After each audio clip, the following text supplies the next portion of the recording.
শারীরিক ইবাদতের মধ্যে সর্বোত্তম ইবাদত হলো নামাজ।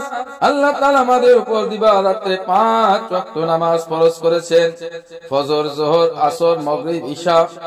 এই 5 ওয়াক্তের নামাজ সমস্ত প্রাপ্তবয়স্ক বুদ্ধি সম্পন্ন মুসলমান পুরুষ ও নারীর উপরে ফরজ বা অপরিহার্য। নবী করিম সাল্লাল্লাহু তাআলা আলাইহি ওয়াসাল্লাম বলেছেন, মুরু আওলাদুকুম বিস-সালাতি ওয়া হুম আবনাআ 7 সিনিন ওয়াদরিবুহুম আলাইহা ওয়া হুম আবনাউ 10 সিনিন। যখন তোমাদের সন্তানের বয়স 7 বছরে পৌঁছাবে তখন তাদের নামাজের জন্য আদেশ দাও, আর যখন 10 বছরে পৌঁছাবে তখন নামাজ আদায় না করলে তাদের প্রহার করো। ফরজ নামাজ পরিত্যাগ করা বা সময় অনুসারে আদায় না করা একটি বড় গুনাহ। ফরজ নামাজকে অস্বীকারী কাফের হিসাবে গণ্য করা হয়েছে।